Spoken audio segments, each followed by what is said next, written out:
네, 오늘은 오스왈드 챔버스의 주님은 나의 최고봉, 영적 게으름 맹위에 대해서 나누겠습니다. 서로 돌아보아 사랑과 선행을 격려하며 모이기를 피하는 어떤 사람들의 습관과 같이 하지 말고 오직 권하여 그날이 가까움을 볼수록 더욱 그리하자. 네, 제가 대학교 다닐 때는, 거의 매일 교회를 갔던 것 같아요. 일주일에 4번 이상 갔던 것 같아요. 학교에서 예배 보고, 또 교구 모임이 있고, 금요 차려가고, 일요일 날도 가고, 수요 예배와 기도회, 여의도까지. 그러니까 두 번은 학교 근처에서, 뭐 3번은 그 여의도까지 좋아서 간 거죠. 그러니까 완전히 저의 젊음을 신앙 안에서 신앙인들과 굉장히 이제 행복한 젊음의 시간을 보냈는데 그 이후로 점점 서로 모이는 걸 힘쓰라는 건데 모이는 것을 없애지 말라는 그 말들이 없어지고 너무 교회에 많이 와 있지 말고 세상에 가서 일을 해라. 그래서 뭐 예배도 없애고 뭐 일요일 날 아침에 보면 됐지 오후 예배는 또 뭐 하며 금요일 일요일 주말엔 좀 쉬어야 되는데 뭐 금요철은 또 왜 하며 그래서 교회에서 그 예배가 없어진 경우가 되게 많잖아요. 그 이유가 너무 교회만 와 있다는 것도 맞아요. 그거는 종교화된 삶인데, 제 생각에는 교회에 와서 하나님의 뜻을 추구해야 되는데, 하나님의 비전, 복음을 전하는 게 가장 중요해요. 근데 지금 많은 크리스천들은 내 신앙 하나 지키는 걸로 끝나니까 그렇게 뭐 기도를 많이 할 것도 없고 내 인생에 문제 없으면은 괜찮다는 심이죠. 근데 그거는 우리 나라를 생각하시면 돼요. 나라가 없어지면 개인도 없어지는 거죠. 나라가 망하면은 개인도 없는 거죠. 그래서 하나님 먼저 그의 나라와 의를 구하라. 그러니까 영적인 법칙이 분명히 눈에 보이는 이 가시적인 세상에 그 동일하게 해석이 돼요. 하나님의 나라와 의를 구하지 않으면 사역자도 생기지 않겠죠. 그러면 복음을 가르치는 사람도 없겠죠. 그 복음이 순전하게 전해질 기회도 없겠죠. 그럼 복음을 들을 기회가 없어요. 세상은 그냥 세상의 메시지는 홍수처럼 유튜브만 열면은 핸드폰만 켜면 그냥 몇 시간씩, 7시간, 8시간, 9시간씩 우리의 눈과 귀와 마음속으로 들어오는데 영적인 자극을 줄 수 있는 사람이 없어지면 이제 하나님의 나라를 잃게 되는 거죠. 그러니까 예전에는 개인의 문제가 있어서 뭐 문제 해결해 달라고 기도하고 근데 이제 문제가 없으니까 기도할 게 없다. 그러니까 좀 이렇게 놀러도 가고 가족과 좀 시간도 보내고 이게 잘못된 거예요. 그게 잘못된 게 아니라 교회의 그 목적이 신앙인들의 목적이 복음을 전달하기 위해서 하나님의 나라와 의를 구하기 위해서 마음과 뜻과 정성을 다해서 애쓰지 않으면 우리 인생이 평탄할 수가 없어요. 우리 영혼이 마귀들한테 뺏기고 세속화되고 파멸의 길로 가고. 그럼 제가 예전에 많이 가르쳐 드렸던 대로 우리가 사는 문법이 하나님을 대적하는 문법으로 살게 되는 거예요. 모르는 사이에. 아무리 몰라도 내가 빨간불에 길 건너가면 모른다고 해도 사고 당하잖아요. 그 사람이 몰랐을 뿐이지. 그거는 법칙이니까. 그러니까 계속 안 되는 거예요. 인생이 될 수가 없어요. 몰라서 그래요. 그러니까 복음을 가르치는 게 굉장히 중요하다는 거죠.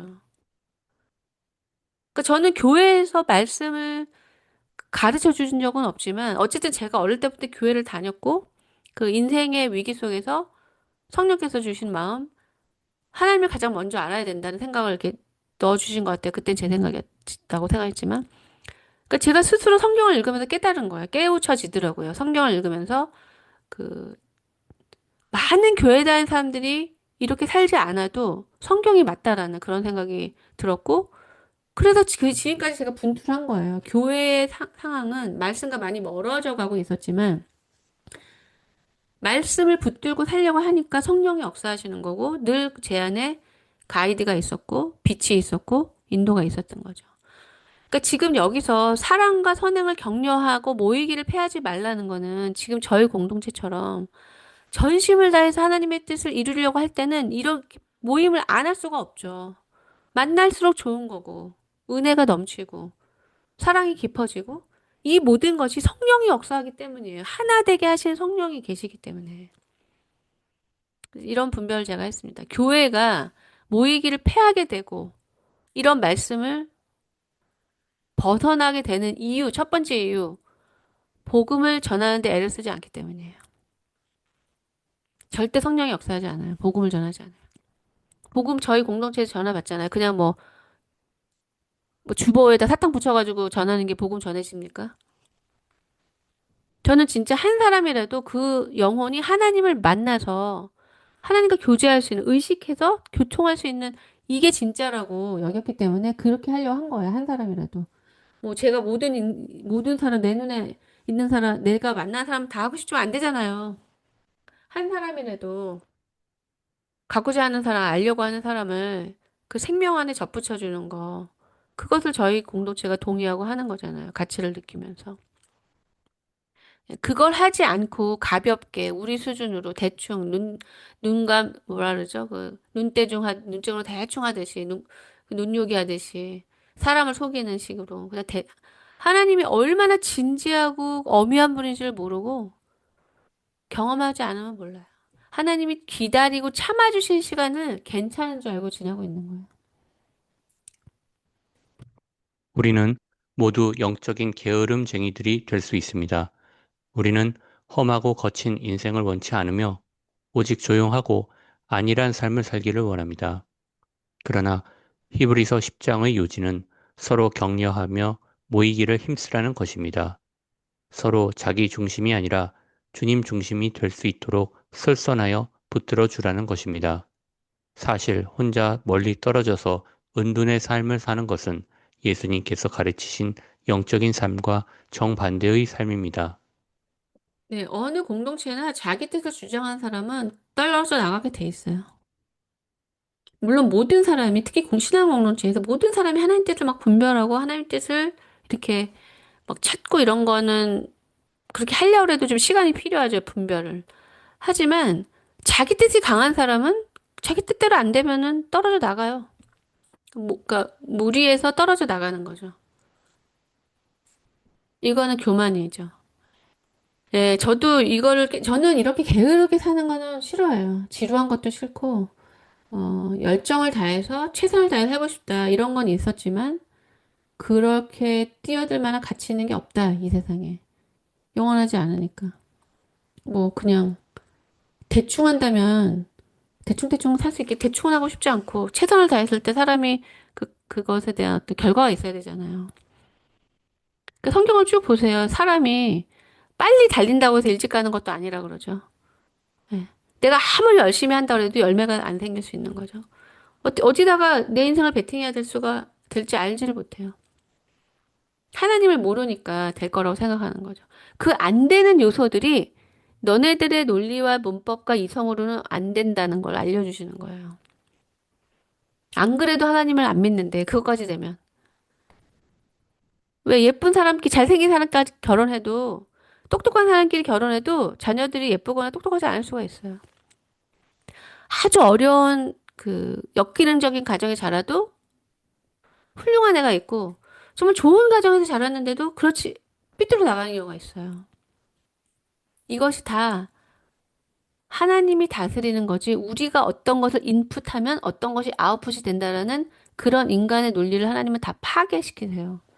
왜? 하나님이 이 땅을 다스리는 분이고 궁극적으로 물론 그런 논리도 필요하죠. 1 플러스 1은 일하는 것도 필요해요. 하지만 인간이 그런 걸 예측해가지고 인간이 뭔가를 창조하겠다, 만들어내겠다는 것은 하나님 영역이기 때문에 안 됩니다. 네, 이렇게 거칠고 힘든 거 싫어하고 손에 더러운 거 안 묻히고 조용하고 아니란 이게 신앙에서는 재앙이에요. 신앙은 이거랑 정반대예요.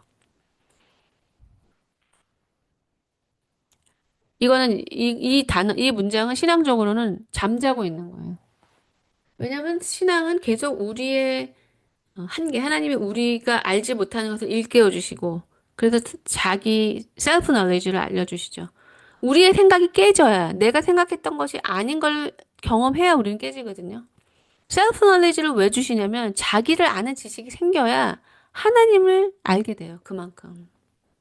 참되게. 그것도 아시고, 알게 되시고, 알게 해주시고, 그 다음에는 하나님은 너무나 흥미진진하게 이 땅을 창조하신 그분을 알려주고 싶으신 마음이 가득해요. 내가 개미가 아니고 인간이라는 사실을. 그럼 인간은 어떻게 살아야 되는지. 하나님이 어떤 생각을 가지고 인간을 지으셨는지. 정말 하나님을 진실되게 따르고 믿은 사람은 위대해진다니까요. 그 사람이 위대한 게 아니라 그 사람이 그 분을 의지했기 때문에 어리버리하고 뭐 실수도 하고 넘어지고 아브라함이 천재였다더라. 아브라함은 이 세상에서 가장 지혜로웠다. 이게 아니죠. 하나님을 믿었다는 것이 의예요. 그러니까 인생은 하나님으로 인해서 규정되는 거예요. 인간이 갖고 태어난 거는 뭐 하루에도 지금 뭐 얼마나 많은 사람들이 죽는데 거기서 어떻게 카운트할 수 있습니까? 그러니까 하나님을 믿으시려면 내가 예측하지 않은 길로 이끌림을 받을 준비가 돼 있으셔야 되고 그래서 예전에 모험으로 사는 인생이라는 책이 있었어요. 폴 트루니에라는 분이 지은. 그분은 아주 보수적인 분은 아니죠. 유니버설리스트라고 해야 되나? 그 약간 종교 다원주의에 가까운 분인데 그 당시에는 그것이 그렇게 조명되지 않았고 하지만 그분은 그 신앙적 진리를 알고 계셨죠. 신앙은 정말 모험이라는 거. 일단 하나님을 믿는다는 것이 모험인 거예요. 키에르케로도 말했지만 내 생각으로 이해된다는 거는 아니 초등학교 2학년 애가 이해되는 어른이라면은 걔가 생각하는 어른이 진짜 어른입니까? 내가 하나님을 이해하려고 한다는 거는 하나님을 굉장히 격화시키는 거예요. 내가 만든 무슨 컴퓨터 프로그램처럼 생각하는 거예요. 엄청나게 교만한 생각이에요. 스스로 잘 모르지만. 네. 시나리오 작가가 쓴 등장인물이 이 작가를 예측해 보겠다는 거랑 똑같죠. 내가 쓴 등장인물이 어떻게 나를 알 수 있어요? 그 등장인물은 내 생각으로 만든 건데. 근데 왜 그렇게까지 인간이 생각할 수 있느냐? 하나님이 하나님 형상을 넣어 주셨기 때문이죠. 하나님이 그걸 막아 놓으시면 걔는 그냥 그 드라마 안에서만 살 수 있어요. 드라마 안에서 뭐 아버지니 어머니니. 근데 이 드라마를 넘어서서 나를 만든 존재에 대해서 비슷한 레벨로까지 갈 수 있는 교만한 그 능력까지 주시는 게 바로 신적 능력인 거죠. 하나님이 주신 엄청난 자유함이죠. 예. 역동적인 삶이고 신앙을 제대로 사시면 작년이랑 올해랑 절대 같을 수가 없어요. 반드시 성장이 있어요. 우리의 믿음은 불의와 천대와 무례함과 불안정한 삶을 겪게 될 때 시험을 받게 됩니다. 이때 이러한 시험은 우리를 영적인 게으름에 빠지게 하는 경향이 있습니다. 우리는 조용하고 안일한 삶을 목표로 하여 기도를 하고 성경을 읽습니다. 우리는 하나님을 이용하여 안정과 기쁨을 얻길 원할 뿐이지 우리의 삶을 통하여 예수 그리스도를 실현하는 데는 관심이 없습니다. 단지 그를 통하여 복을 즐기려 할 뿐입니다. 이것이 바로 잘못된 방향으로 나아가는 첫걸음입니다. 삶의 안정이나 기쁨은 바른 신앙의 부수적인 열매로 주어지는 것인데 우리는 오히려 그것들을 근본적인 신앙의 목적으로 삼으려고 애를 써서는 안 됩니다. 객관적으로는 이렇게 말씀드릴 수 있는데, 하나님이 저한테 주신 복은 하나님을 사랑하는 복이죠. 하나님을 경외하는 그 마음을 선물로 주신 거예요. 그런 관점으로 보면은 정말로 사람들이 하나님을 사랑하지 않는다고 많이 느껴요. 하나님은 인간 같으면 이용당하지 않으시죠. 속을 보면 다 잘라버리죠, 인간은. 하나님은 그래, 나를 이용해서라도 뜯어먹고 살아라. 나를 이용해서라도 굶어 죽지 말아라. 라고 생각하시는 은혜가 있고요. 있으신 건 분명해요. 하지만 신앙에서 정말 중요한 거는 그분과 인격적인 관계를 누리는 거예요. 그러니까 사랑의 관계인 거죠. 뭐 부인이 예전에 약사고 뭐 미용사면은 남자가 셔터맨이라고 그러잖아요. 그러면은 좀 편하게 살고 그러면 더 고맙게 여기고 다른 다른 집보다 좀 더 그걸 알아주거나 도와주거나 그래야 되는데 꼭 그런 남편들은 타락하잖아요. 편하게 사니까. 그러니까 인간은 이렇게 고마워하고 그걸 갚으려는 마음이 별로 없어 보여요, 저는. 그러니까 기본적으로 그냥 이용하는 걸로만 그 문법이 있지, 그걸 갚아야겠다라는 그런 도덕적인 마음으로 나아가고, 또 나아가는 사람 조금 있지만 실제로 그거를 대가를 치르면서 행하는 사람은 거의 없어요. 신앙의 요구가 아니고는. 그러니까 되게 굉장히 슬픈 일이죠. 선을 행하는 사람이 얼마나 됩니까, 인생에서? 그런 사람을 만났는데도 옆에서 뜯어먹는 것만 좋다니. 그 사람의 마음이 얼마나 싸구려냐고요. 이렇게 나에게 진심으로 선을 행하고 영생의 길로 인도하고 자신을 희생해서 그 길로 가라고 도와주는 사람을 어떻게 이용해 먹는 마음을 갖고 옆에 있을 수 있냐는 거죠. 예수님은 십자가를 지고 계신데, 예수님 십자가 지세요. 하나님의 아들이니까. 저는 그냥 옆에서 그냥 밥이나 먹을래요. 이게 얼마나 소통이 안 되는 관계냐고요. 그렇기 때문에 하나님이 이런 관계를 우리에게 허락하시는 거예요. 우리가 어떤 관계를 당해도 예수님한테 한 관계보다 더 심한 관계가 없기 때문에. 그래서 저도 참은 거예요. 우리는 하나님한테 우리가 어떻게 하는지를 몰라요. 그리고 하나님은 뭐, 하나님이시고, 부자시고, 제 친구도 제가 젊을 때 사장이었던 애가 있어요, 유일하게. 걔가 그런 얘기를 하더라고요. 그러니까 돈을 많이 버니까 보통 애들보다 사장이니까 항상 만나면 밥값을 내는데 당연하게 내라고 하는 것에 화가 난다는 거예요. 안 그래도 제가 내려고 한대요. 돈이 있으니까 다른 애들보다. 근데 그걸 당연하게 너는 원래 돈 많으니까 네가 내. 아니 돈이 많아서 내가 내야 되는 이유가 뭐가 있냐. 고마워하지도 않는데. 그러니까 쉽게 우리는 도움을 받고 고마워하지 않는 거죠. 하나님에게도 마찬가지죠. 왜 그렇게 생각하냐면 부자니까 많으니까 좀 줘도 된다 이런 생각이에요.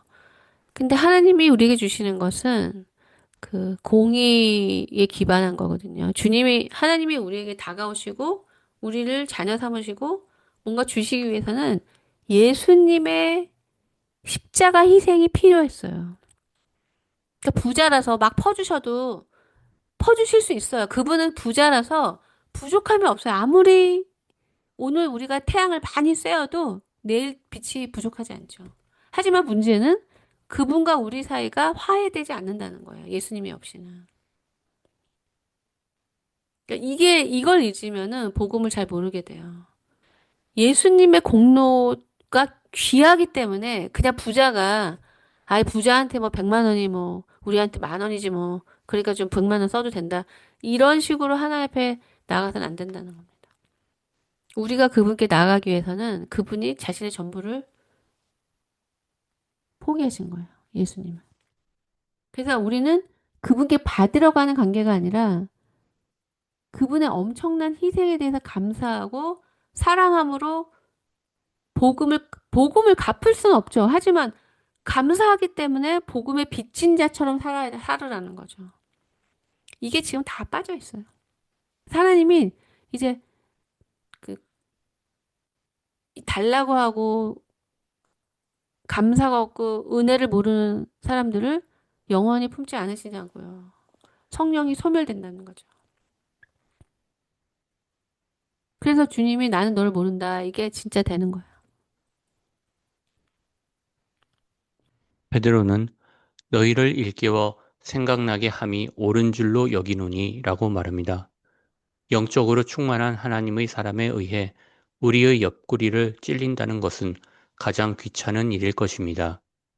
많은 활동을 하는 것과 영적 충만은 서로 다른 것인데 많은 활동을 종종 영적 충만으로 오해하는 경우가 있습니다. 영적 게으름의 위험은 더 이상 지적받거나 권면받기를 원치 않고 오직 영적 휴식에 들어가기를 원하는 것입니다.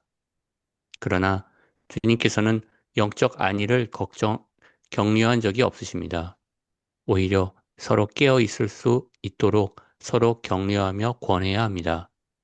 가서 내 형제들에게 갈릴리로 가라 하라. 이 삶이 제가 정말 원했던 삶인 것 같아요. 이렇게 치열하게 만들어내는 거. 예, 이것을 이제 게으른 사람들은 싫어하는 거죠. 그러니까 게으름은 신앙적인 삶을 유지하게 만들지 못해요. 왜냐면 이거는 멈춰 있을 수가 없거든요. 계속적으로 성장하는 삶이고, 저도 처음에는 이렇게까지 치열한지를 몰랐기 때문에 힘들다고 생각했었죠. 근데 예, 생명의 특성은 우리가 힘들다고 숨을 안 쉴 수가 없잖아요. 눈을 너무 오래 깜빡아 있으니까 한 시간 동안 눈 감고 있어 이렇게 안 하잖아요. 생명에 속한 거는 쉴 수가 없어요.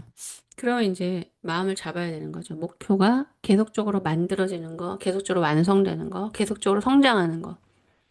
근데 이제 제가 만난 분들도 이렇게 옆구리를 찌르면 이제 계속 지금까지 해좀 신랄했더니 또 요구한다 이렇게 되는 거예요. 이거는 이제 목표를 왜냐하면 멈춰 있으면 가기가 더 힘들어요. 그러니까 마중물을 넣어서 계속 이제 펌프질을 해서 이렇게 이제 쉽게 물이 나오도록 이렇게 살아야지 멈추면 또 마중물이 필요한 거예요. 돌아가지 않으니까. 그러니까 인생의 목표 자체가 그러니까 굉장한 삶이죠. 그러니까 이걸 어떻게 제가 누구한테 이거를 알릴 수 있겠습니까? 그러니까 관계를 통해서 꾸준히 인도를 하는 수밖에 없었어요. 어디 가서 그냥 이렇게 강연하거나 강의 한 번 하는 걸로 될 수가 없는 거예요. 제가 아는 거는. 생명이 들어간 사람에게 그 생명이 꺼지지 않게 하기 위해서는 이 길로 와야 된다라고 계속 이렇게 이끌 수밖에 없었고, 그게 맞는 거죠. 저한테는. 예, 일단 저희 표현으로는 육이 된다고 표현하는 거죠. 영적으로 약해지고 육이 이제 이렇게 좀 힘이 들어가면 인간의 자아는 다 지적받는 거나 이런 걸 싫어해요. 그래서 제가 예전에 저희 공동체 시작할 때 집사님들이 그때는 굉장히 이런 말들 듣고 싶어 하셨어요. 마음이 가난하시고 이 길을 가고 싶으니까. 그래서 이렇게 말씀드렸어요. 이제 영적으로 게을러지면 저거는 목사님이 우리를 위해서 하는 말이야. 귀로는 들어요. 왜냐면 안 듣는 사람도 많기 때문에 들으려고는 해요. 그 왜 들어야 되는지 알아요. 근데 기분이 살짝 나빠요. 이게 바로 이 상태예요. 왜냐면 생명 안에 있을 때는 성령께서 그 말을 왜 하는지를 알려주세요. 그래서 그걸 귀하게 들을 수 있게 되죠. 집사님들이 그렇게 하셨어요, 초창기에. 근데 조금 지나면 조금 영적인 능력이 힘이 약해지면 듣기까지는 해요. 들어야 되는 이유도 아니까. 근데 기분이 좀 살짝 나쁘면서 뭐 이게 다른 생각들을 하게 되죠. 거기서 더 가면 마음이 완악해져가지고 못 듣죠. 그러니까 마음이 완악해지는 거는 죄가 있을 때 그래요. 그래서 항상 이 죄라는 쓰레기를 치우지 않으면 안 되죠. 그래서 마음 지키기라는 그 책이 있는 거예요. 그 길을 깊이 간 사람들은 이걸 지키지 않으면 유지가 안 된다. 그러니까 신앙의 삶은 세상의 삶만큼이나 방향성이 분명하고 에너지를 써야 될 것이 분명하고 해야 될 일이 분명하더라고요. 그 제가 정말 궁금했던 거. 어떻게 신앙으로 이 세상을 살 수 있는지에 대한 답을 하나님이 계속 주셨고, 저는 이걸 원했기 때문에 막 열정적으로 갔지만, 이거를 알려드리고 이쪽으로 향해야 된다는 것을 설득시키는 건 너무 어려웠던 것 같아요. 예, 그리고 육으로는 힘들 수 있지만 이 영이라는 거는 성령이기 때문에 내가 슬프다고 해서 성령이 슬픈 게 아니에요. 성령은 제가 경험한 바로는 정말 믿음, 소망, 사랑, 평안, 기쁨밖에 없어요. 항상 성령에게는 슬픔이 없어요. 근데 하나님한테 슬픔이 없어요. 정말 신기하더라고요. 그러니까 내가 슬프니까 이게 슬픈데 뭐 어떻게 해. 슬픈 게 당연하지. 그러면 이제 육으로 쑥 빠지고 그러면 내 자아로 가게 되고 그래 하나님의 말씀을 기억해서 항상 기뻐하라 쉬지 말고 기도하라 범사에 감사하라는 이 영적 문법을 통해서 하나님께 접속이 되면 성령이 그분의 마음을 주시고 또 마음이 새로워지고 소망을 갖게 되고 믿음이 생기고 기뻐지고 그래서 신앙인은 세상이 이해할 수 없는 삶을 사는 것이고 세상이 감당치 못하는 삶을 사는 겁니다. 네, 이상으로 주님은 나의 최고봉 7월 10일자를 마치겠습니다.